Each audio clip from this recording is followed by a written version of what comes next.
Once again, good morning to you all. Welcome back for your next class. In the last video, we have discussed about the cell representation and a short description on electrode potential. Electrode potential topic को ही हम continue करते हुए further इसको elaborate करेंगे. आज का जो first topic है हमारे पास that is factors affecting electrode potential. Factors affecting electrode potential. ठीक है जी, कौन कौन से फैक्टर्स हैं जो इलेक्ट्रोड पोटेंशियल को अफेक्ट करते हैं. सबसे पहला factor, nature of metal and its ions. Nature of metal and its ions.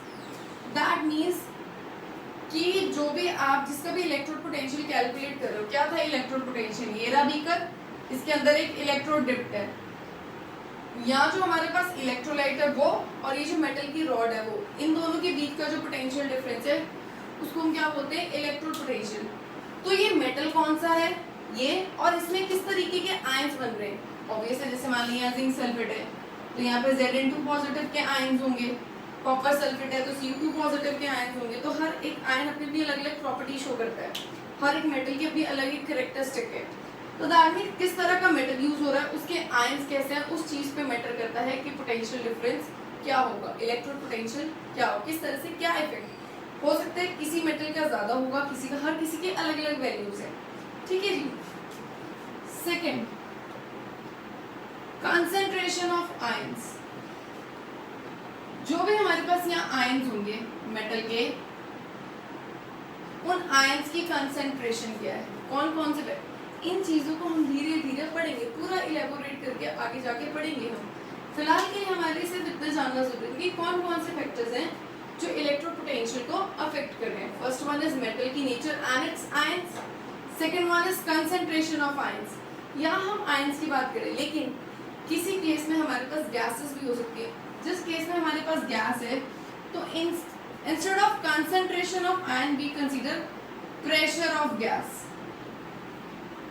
ठीक है, जब बात हो रही है रिएक्शन कोई भी है, अगर वो गैसियस फेज में है तो instead of concentration we consider pressure of gas. अगर रिएक्शन गैसियस फेज में है, instead of concentration generally we consider pressure of gas. और थर्ड फैक्टर है हमारा टेम्परेचर.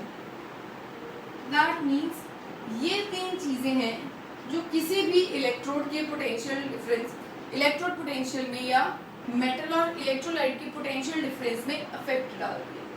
कौन कौन से फैक्टर्स हैं जो इलेक्ट्रोड पोटेंशियल पे अफेक्ट डालते हैं. First one is nature of metal and its ions. Second one is concentration of ions. अगर हमारी रिएक्शन गैसियस फेज में है तो instead of concentration we use to consider pressure of a gas. And the last factor is temperature. These three factors usually affect the electrode potential. Is it clear? चलिए आगे बात करते हैं. Next is standard electrode potential. The next one is standard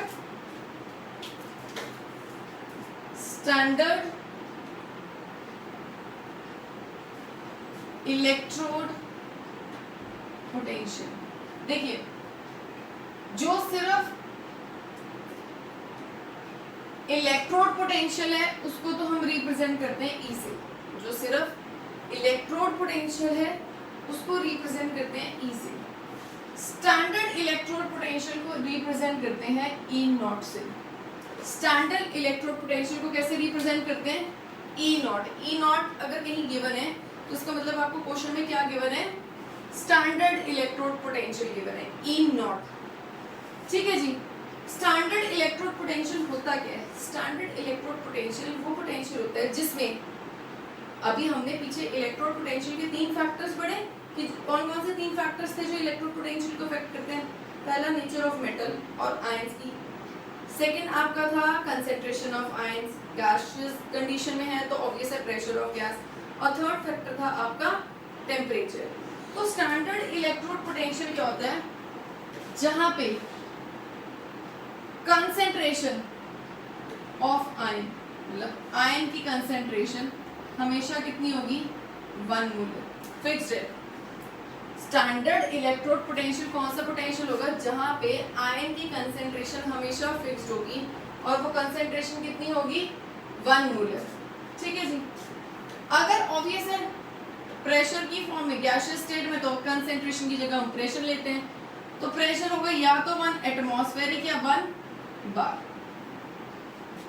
मतलब standard electrode potential वो potential है जहां पे ये सारी चीजें क्या होंगी फिक्स्ड होगी। आयन की कंसेंट्रेशन कितनी होगी 1 मोलर। अगर रिएक्शन गैसियस फेज में है तो प्रेशर कितना होगा या तो 1 एटमॉस्फेरिक या 1 बार। वहीं अगर हम टेम्परेचर की बात करें तो बच्चे कंफ्यूज हो जाते हैं 273 केल्विन बोलने लग जाते हैं। नो, स्टैंडर्ड टेम्परेचर होगा रूम टेम्परेचर जो हम जनरली कितना लेते हैं 25 डिग्री सेल्सियस, या फिर जिसको हम क्या बोल सकते हैं 298 केल्विन, और क्या बोल सकते हैं 298 केल्विन। केल्विन में 298, सेल्सियस में 20। That means the potential difference between electrode and its electrolyte at these conditions, potential difference कहने का मतलब ये मेटल के रॉड, ये इलेक्ट्रोड और उसके इलेक्ट्रोलाइट के बीच में पोटेंशियल डिफरेंस कैलकुलेट करते हुए अगर ये कंडीशन स्टैंडर्ड है, ये वाली कंडीशन मतलब कंसेंट्रेशन अगर 1 मोलर है, टेम्परेचर 25 डिग्री सेल्सियस है, अगर गैसियस फेज में तो प्रेशर 1 एटमॉस्फेरिक या 1 बार है, इसका मतलब हम उसका इलेक्ट्रोड पोटेंशियल ही कैलकुलेट कर रहे हैं। हम उसका क्या कैलकुलेट कर रहे हैं standard electrode potential we are calculating. That means the electrode potential which is calculated when the concentration of the ion is 1 molar, pressure of gas is 1 atmospheric or 1 bar, and temperature is 25 degree Celsius or 298 Kelvin.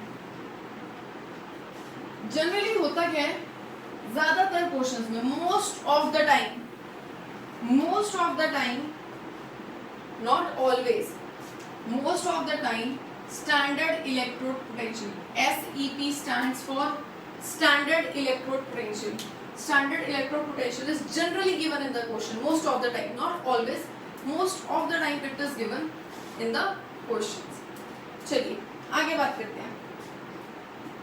जिस तरह पीछे हमने electrode potential पढ़ा था और वही हमने discuss किया था कि इलेक्ट्रोड पोटेंशियल दो टाइप का, ऑक्सीडेशन इलेक्ट्रोड पोटेंशियल और रिडक्शन इलेक्ट्रोड पोटेंशियल।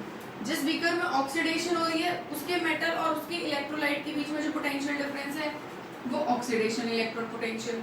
जिस बीकर में रिडक्शन हो रही है उस मेटल की इलेक्ट्रोड और इलेक्ट्रोलाइट के बीच में जो पोटेंशियल डिफरेंस है उसको बोलेंगे reduction potential. In the very same way अगर हमारे पास सिंपल इलेक्ट्रोड पोटेंशियल तो हमारे पास स्टैंडर्ड इलेक्ट्रोड पोटेंशियल भी होगा भाई। अगर स्टैंडर्ड कंडीशंस में कर रहे हैं तो स्टैंडर्ड ऑक्सीडेशन पोटेंशियल हो जाएगा और यहाँ स्टैंडर्ड रिडक्शन पोटेंशियल।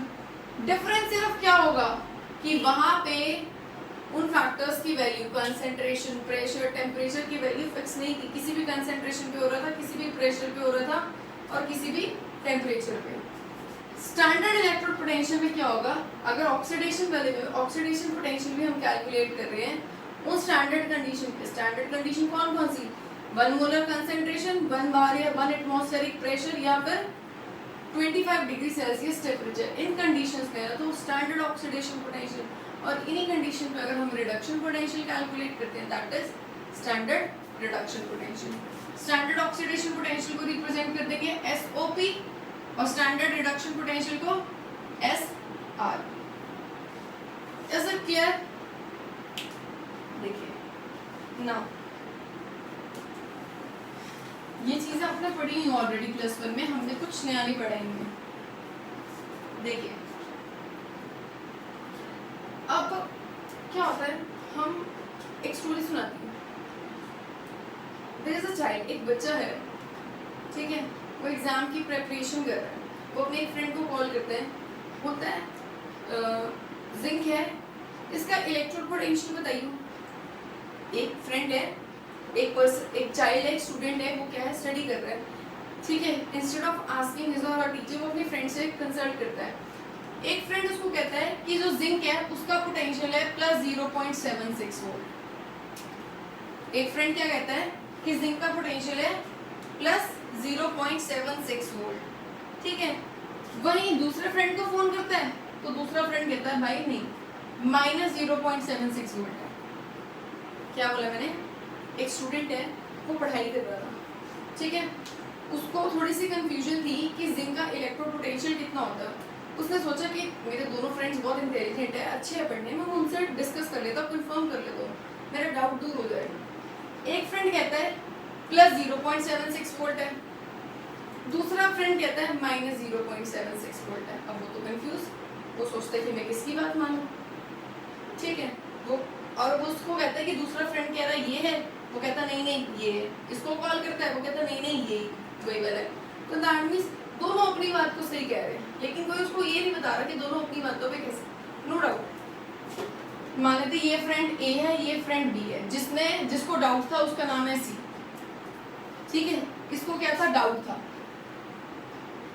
कि जिंक का इलेक्ट्रो पोटेंशियल कितना होता है, ठीक है। इसने ए को कॉल किया, ए ने ये बताया, बी को कॉल किया, बी ने ये बताया, ठीक है। और दोनों कह रहे हैं, ये इसको वापस पूछता है कि उसने तो ये बताया, वो कहता नहीं यही था, ए कहता नहीं यही है 0.76।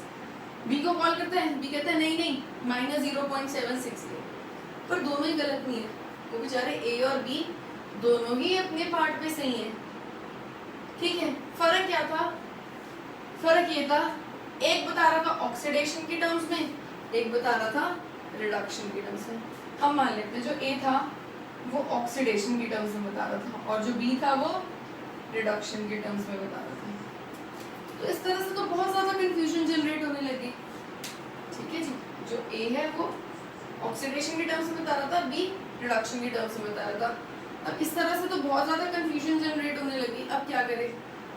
अब ये बेचारा डर गया, ये कहता है कि अब मैं इसकी बात मानूं या इसकी बात मानूं। मैम से पूछ नहीं सकता, मैम से डांट पड़ जाएगी। ये बेचारा डर गया, डर के मारे पूछ नहीं रहा, ठीक है। बट फिर अगले दिन स्कूल जाके इसने हिम्मत की, इसने मैम से पूछा, तो मैम ने उसको कहा बेटा कोई डिफरेंस नहीं है, दोनों ही सही है। उसने ऑक्सीडेशन के टर्म्स में बताया, उसने रिडक्शन के टर्म्स में बताया। चलो उसने फिर सोचा कि मैं करूँ क्या, अब मुझे कैसे पता चलेगा कि ऑक्सीडेशन के टर्म में यूज करना है या रिडक्शन। तो इस कंफ्यूजन को देखते हुए हमारे केमिस्ट्री के पंडित जी, दैट इज IUPAC, ठीक है। इस कंफ्यूजन को देखते हुए, इस डिलेमा को देखते हुए हमारे केमिस्ट्री के पंडित जी IUPAC ने डिसाइड किया, ठीक है। उन्होंने रूल निकाल दिया। इन्होंने कहा ऑब्वियस है, हम किसी के लिए किसी ने कोई तो हमारे घर में भी रूल सेटअप करता है ना। हमारे केमिस्ट्री में कौन रूल सेटअप करता है? IUPAC। अब इसने अगर कोई रूल सेट किया तो हमें मानना भी पड़ेगा। इसने क्या कह दिया, इंस्टेड ऑफ गेटिंग कंफ्यूज होने से अच्छा है कि हम एक चीज को स्टडी करें। उन्होंने क्या बोल दिया IUPAC वालों ने, standard electrode potential, reduction potential की बात नहीं कर रही, स्टैंडर्ड इलेक्ट्रोड पोटेंशियल जो है वो हर बुक में, हर स्कूल कॉलेज में किस टर्म्स में पढ़ाया जाएगा? स्टैंडर्ड रिडक्शन पोटेंशियल की टर्म्स में। IUPAC ने कंफ्यूजन अवॉइड करने के लिए क्या कर दिया, उसने बोल दिया कि सारे रिडक्शन, वरना ऐसा होता कि मान लो अमेरिका वाले ऑक्सीडेशन के टर्म्स में पढ़ रहे हैं, इंडिया वाले रिडक्शन के टर्म्स में पढ़ रहे हैं। अमेरिका वाले बोलते कि नहीं जी प्लस 0.76 है, इंडिया वाले बोलते नहीं जी माइनस 0.76 है, तो कंफ्यूजन ही बनी रहती। तो उस कंफ्यूजन को दूर करने के लिए IUPAC ने कह दिया हम एक ही चीज को फॉलो करेंगे। उन्होंने किसको फॉलो किया कि कोई भी इलेक्ट्रोड पोटेंशियल हमेशा हम किसकी टर्म्स में स्टडी करेंगे? रिडक्शन की टर्म्स में, स्टैंडर्ड रिडक्शन पोटेंशियल। तो इसको देख के क्या पता लगता है? इसको देख के लगता है कि सिर्फ इन दोनों में क्या डिफरेंस है, ऑक्सीडेशन पोटेंशियल और रिडक्शन पोटेंशियल में सिर्फ क्या डिफरेंस है। हम ये बोल सकते हैं standard reduction potential is negative of standard oxidation potential. अगर ऑक्सीडेशन में वैल्यू प्लस 0.76 है तो रिडक्शन में क्या होगी? माइनस 0.76, ठीक है। अब आपसे बोलते हैं आपको रिडक्शन पोटेंशियल दिया हुआ माइनस 0.76, ऑक्सीडेशन पोटेंशियल क्या होगा? साइन चेंज हो जाएगा। तो that mean standard reduction potential is equals to negative of standard oxidation potential, आप रिवर्स में बोल सकते हो, vice versa can also be there. तो दैट मींस ये स्टैंडर्ड रिडक्शन पोटेंशियल है या सिंपल रिडक्शन पोटेंशियल है, that is reverse of opposite of what, sign opposite of the other potential. इस कंफ्यूजन को अवॉइड करने के लिए आईयूपीएसी ने इलेक्ट्रोड पोटेंशियल को किसके टर्म्स में पढ़ना शुरू कर दिया, रिडक्शन पोटेंशियल। लेकिन हमें कैसे पता चलेगा किसी क्वेश्चन में हमें ऑक्सीडेशन पोटेंशियल दिया हुआ है या रिडक्शन पोटेंशियल, ये चीज की बड़ी कंफ्यूजन रहती थी +1 में भी रिडॉक्स रिएक्शन में। देखो मैंने लिखा E0, मतलब ये स्टैंडर्ड की बात हो रही है, स्टैंडर्ड इलेक्ट्रोड पोटेंशियल E0 लगाया, Zn 2 positive, E0 Zn 2 positive, Zn दो चीजें लिखी हैं। दोनों में क्या डिफरेंस है, इसमें मेटल पहले आयन बाद में, इसमें आयन पहले मेटल बाद में। हमने ये सेल रिप्रेजेंटेशन की थी पिछली वीडियो में, मेटल पहले आयन बाद में, लेफ्ट साइड पे मतलब ऑक्सीडेशन, आयन पहले मेटल बाद में मतलब रिडक्शन। अब खुद ही पता लग गया, अब मैं ये कह रही हूँ ये वैल्यू दे रखी है +0.76 वोल्ट और ये वैल्यू दे रखी है -0.76 वोल्ट। तो यहाँ से क्या चीज़ कंफर्म होती है, मेटल पहले आयन बाद में, मतलब ये क्या दिया हुआ है, स्टैंडर्ड ऑक्सीडेशन पोटेंशियल। आयन पहले मेटल बाद में, इसका मतलब क्या दिया हुआ है, स्टैंडर्ड रिडक्शन पोटेंशियल। ठीक है, अब आपको कह देता है कि आपको क्वेश्चन में ये चीज़ तो फिक्स हो चुकी है कि आप ऑक्सीडेशन पोटेंशियल के टर्म्स में तो यूज़ कर ही नहीं सकते, ठीक है, आपको सिर्फ रिडक्शन के टर्म्स में यूज़ करना है। तो ऑटोमेटिकली इन केस आपको क्वेश्चन में इस तरीके से गिवन हो तो आपका वो खुद का फर्ज बनता है बिना सोचे समझे कि आप उसको रिडक्शन की टर्म्स में कन्वर्ट कर दीजिए, मतलब आप इसको कन्वर्ट कर दीजिए। जब आपने इसको रिडक्शन के टर्म्स में कन्वर्ट कर दिया तो ऑटोमेटिकली साइन क्या हो गया, चेंज। ठीक है, जब आपने इसको रिडक्शन के टर्म्स में कन्वर्ट कर दिया तो ऑटोमेटिकली साइन क्या हो जाएगा, change. That means oxidation potential को रिडक्शन पोटेंशियल करने के लिए क्या करना हमने प्लस को माइनस कर देना, मतलब हमने सिर्फ साइन चेंज कर देना है। Vice versa is also there, but हम रिडक्शन की बात क्यों कर रहे हैं कि हमने कन्वर्ट, क्योंकि हमें सब चीज़ें चाहिए रिडक्शन ऑक्सीडेशन के टर्म्स में, कन्वर्ट ही क्यों करें जब हमें चाहिए नहीं, हमें चाहिए रिडक्शन के टर्म्स में। तो इसलिए बोला जा रहा है बार बार कि ऑक्सीडेशन को रिडक्शन के टर्म्स में कन्वर्ट करने के लिए आप सिर्फ क्या करेंगे, साइन चेंज करेंगे। यहाँ प्लस का साइन है तो वहाँ क्या आ जाएगा, माइनस का साइन। रिडक्शन के टर्म्स में क्या होता है, आयन पहले मेटल बाद में। अगर आपने इस चीज़ को चेंज कर दिया, इधर वाला उधर कर दिया, तो उसका साइन तो चेंज होगा ना। So this is about the standard electrode potential. ठीक है जी, so this was all about the standard electrode potential. In the next video we will discuss about the cell potential and some basic numericals regarding this topic, जो आपके board point of view से no doubt खास important नहीं है, but वो कहीं ना कहीं आगे फर्दर न्यूमेरिकल्स में यूज में आते हैं, वो इनडायरेक्टली यूज हो रहे हैं, वो इंपॉर्टेंट है but not in a direct manner, indirect manner. That we will discuss in the next video. Thank you so much.